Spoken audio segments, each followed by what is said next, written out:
कहानी मोदी के अदम में साहस और 56 इंच के सीने की। हाथ में तिरंगा था और घिर चुके थे मोदी। चारों तरफ से बरस रहे थे बारूद, लेकिन मोदी देश से किए वायदे के लिए डटे रहे।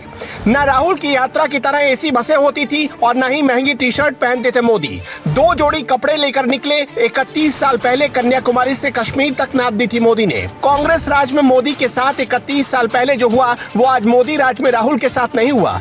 फिर भी थैंक यू कहने की जगह मोदी को कोस रहे हैं राहुल। मोदी की कॉपी करना तो आसान है, लेकिन मोदी बनना आसान नहीं। प्लीज देश के लिए इस रिपोर्ट को आखिर तक देखिएगा। इसके बाद आप खुद ब खुद बोल पड़ेंगे सचमुच मोदी का सीना 56 इंच का है। जहां बड़े बड़े धुरंधर बड़ी बड़ी सरकारों के हाथ पांव फूलने लगते थे, सिर्फ 16 लोगों के साथ मोदी ने कैसे 15 मिनट तक बरसते गोलों का सामना किया और देश के लिए किए गए वायदे को पूरा करके लौटे, ये आप जान जाएंगे। ये कहानी मोदी के दम में साहस की है। ये कहानी है मोदी के 56 इंच और फौलादी कलेजे की। कहानी है उस मफलर की जो जब तक मोदी के गले में रहा मोदी के लिए वरदान की तरह रहा, जिसके रंग से घाटी के अलगाववादियों के पसीने छूट गए। अब चूंकि आजकल देश में सुबह शाम एक यात्रा की चर्चा हो रही है, तो हमने भी सोचा कि क्यों ना हम आपको उस यात्रा की याद दिलाएं जिसकी कॉपी की गई है आज की यात्रा में। आज की यात्रा में क्या क्या नहीं है। एसी बसें हैं, बदन पर हर दिन महंगी टी शर्ट चढ़ जाती है, कपड़े धुलने की व्यवस्था है, खाने को पकवान है और जुड़े हुए भारत में यात्रा निकाल कर नाम दे दिया गया भारत जोड़ो यात्रा। 31 साल पहले मोदी के पास कुछ नहीं था। गले में सिर्फ एक भगवा रंग का मफलर था, सिर्फ 2 जोड़ी कपड़े थे, एक सामान्य सा कुर्ता और तब लक्ष्य तय था। लक्ष्य वही था जो 1984 में बीजेपी ने अपने मैनिफेस्टो के पेज नंबर 398 में शामिल किया था। Delete the temporary article 370 of the constitution, यानी आर्टिकल 370 को हटाओ। मीडिया से लेकर मोदी विरोधी सब इसी प्रचार में लगे हुए हैं कि राहुल से बड़ी यात्रा किसी ने नहीं की। तो हमने सोचा कि क्यों ना आपको कुछ सच्चाई बताई जाए जो मेन स्ट्रीम मीडिया आपको नहीं बता रहा। राहुल गांधी जो आज कर रहे हैं, नरेंद्र मोदी वैसी यात्रा 31 साल पहले कर चुके हैं। आज हम 2 यात्राओं की तुलना करेंगे।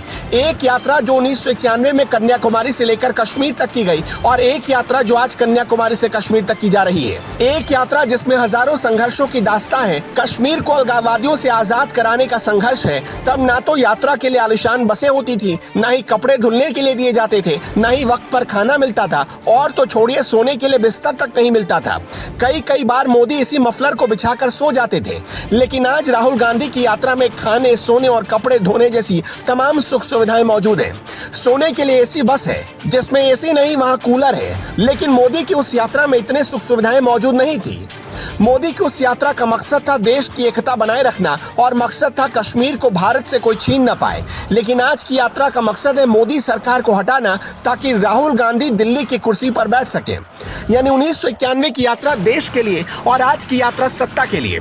इसलिए 2 यात्राओं के फर्क को समझना जरूरी है। जब आप हमारी ये रिपोर्ट आखिर तक देखेंगे तो आप ये भी समझ जाएंगे कि नरेंद्र मोदी जब प्रधानमंत्री नहीं थे तब उन्होंने देश के लिए क्या क्या किया, और आप ये भी समझ जाएंगे कि किस यात्रा ने भारत जोड़ा और किस यात्रा की चाहत सत्ता जोड़ने की है। नरेंद्र मोदी ने जब कहा मैं तो फकीर हूं, झोला उठाकर चल पड़ूंगा, कुछ पत्रकारों ने जबरदस्त मजाक बनाया। मोदी विरोधी आज भी तंज कसते हैं। आज ऐसे भी लोगों को हमारी ये रिपोर्ट देखनी चाहिए। अगर विरोधियों की बातों में आकर आपके साथ भी ऐसा ही है तो बस चंद तस्वीरों को देख लीजिए। जब मोदी के पास ज्यादा कुछ नहीं था और वो देश जोड़ने वाले सबसे बड़े मिशन पर निकल चुके थे, तब उनके साथ ये भगवा रंग का मफलर था। देश में कोई भी कहीं भी जाकर यात्रा कर सकता है, लेकिन राहुल गांधी जो कन्याकुमारी से कश्मीर तक भारत जोड़ो यात्रा पर निकले हैं, उसका आइडिया कहां से आया? क्या राहुल गांधी 31 साल पहले नरेंद्र मोदी की यात्रा को कॉपी कर रहे हैं? दरअसल 1991 में कश्मीर में हालात बहुत खराब थे। बीजेपी के कुछ नेताओं ने कश्मीर जाकर सर्वे किया और पता चला कि घाटी में भारत से अलग होने के लिए बहुत बड़ी प्लानिंग चल रही थी। कश्मीर के लाल चौक पर तिरंगा कभी नहीं फहराया गया था और वहां तिरंगा फहराना एक सपने जैसा था। हालत ये थी कि तिरंगा फहराने की चाहत रखने वाले लोगों को तिरंगा तक नसीब नहीं होता था और जो कोई ऐसा सोचता भी उसे खत्म कर दिया जाता। तय हुआ कि 1 लाख लोग जम्मू कश्मीर जाएंगे और 26 जनवरी 1991 के मौके पर कश्मीर के लाल चौक पर तिरंगा लहराएंगे। इस घोषणा के बाद धमकियां मिलनी शुरू हो गई। तत्कालीन केंद्र की सरकार मोदी समेत तमाम नेताओं को गिरफ्तार करने पर तुली थी।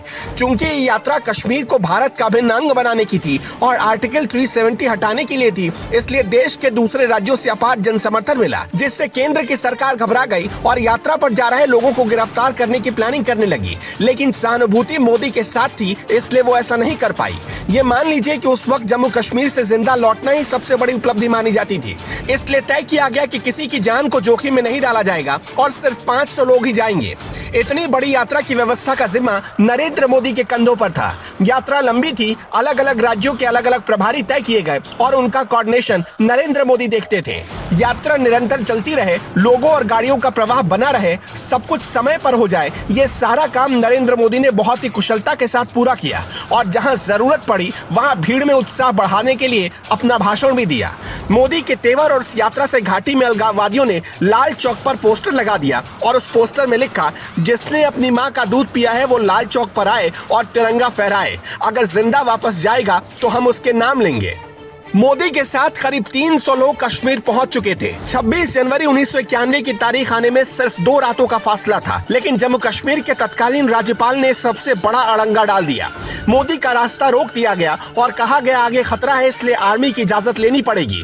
मोदी के साथ गए लोगों को रोक लिया गया और तत्कालीन राज्यपाल गिरीश चंद्र सक्सेना ने प्रशासन को लगा दिया। फिर नरेंद्र मोदी के साथ 300 लोग आर्मी से परमिशन आने का इंतजार करते रहे। करीब 6 घंटे बीत गए। जब कोई परमिशन नहीं आया तो आखिर में सारे लोग आर्मी कैंप पहुंच गए। फिर एक हेलीकॉप्टर में सबको बिठाया गया और घंटों आसमान में उड़ाया गया। फिर उन्हें वापस उसी जगह लेकर आ गए जहां से वो चले थे, वहीं उतार दिया गया। जब कोई मदद मोदी को नहीं मिली तो एक कार्गो जहाज किराए पर लिया गया और 17 से 18 लोग उसमें बैठकर लाल चौक पहुंचे। लेकिन लाल चौक पहुंचने के बाद मंजर बिल्कुल अलग था। वहां बिताए गए 15 मिनट सबसे ज्यादा भयानक थे। रॉकेट फायर हो रहे थे, 5 से 10 फीट की दूरी पर गोलियां चल रही थी, कहीं से फायरिंग हो रही थी, पड़ोस में कहीं बारूद गिराया जा रहा था, कुछ लोग गालियां दे रहे थे। लेकिन मोदी का फोकस लाल चौक पर तिरंगा लहराने पर था ताकि अलगाववादियों को मुंहतोड़ जवाब दिया जा सके। विरोध में खड़े लोग नारा लगाते रहे कि कश्मीर के बिना पाकिस्तान अधूरा है। फौरन मोदी ने अटल जी का नारा दोहराना शुरू कर दिया और कहा, फिर तो पाकिस्तान के बिना हिंदुस्तान अधूरा है। मुरली मनोहर जोशी एक सीनियर लीडर के तौर पर इस यात्रा में मौजूद थे। उन्होंने नरेंद्र मोदी को मुस्कुराते हुए कहा, देखो हम तिरंगा फहरा रहे हैं और उनकी सलामी पाकिस्तानी रॉकेट और ग्रेनेड दे रहे हैं। धमकियां मिल रही थी। ट्रांसमीटर पर मिलने वाली धमकी को चंडीगढ़ तक पहुंचा दिया गया था। यात्रा सफल रही, खत्म हुई तो देश ने अद्भुत समर्थन दिया भाजपा को। तब केंद्र में कांग्रेस की सरकार थी। इस यात्रा में न जाने कितनी ही रुकावटें पैदा की गई। आज देश में मोदी सरकार है, लेकिन राहुल गांधी अगर लाल चौक जाना चाहें तो बिना रुकावट के जा सकते हैं। राहुल को प्रधानमंत्री बनना है। भारत जोड़ो के बहाने वो दिल्ली की सत्ता पर बैठना चाहते हैं, लेकिन मोदी को उस वक्त प्रधानमंत्री नहीं बनना था, बल्कि कश्मीर को बचाना था। मोदी ने अपनी यात्रा का नाम रखा एकता यात्रा और इसी से मिलता जुलता नाम राहुल गांधी ने रखा भारत जोड़ो यात्रा। क्या आपको भी ऐसा लगता है कि राहुल गांधी मोदी की नकल कर रहे हैं? कमेंट सेक्शन में अपनी राय हमें जरूर बताइएगा।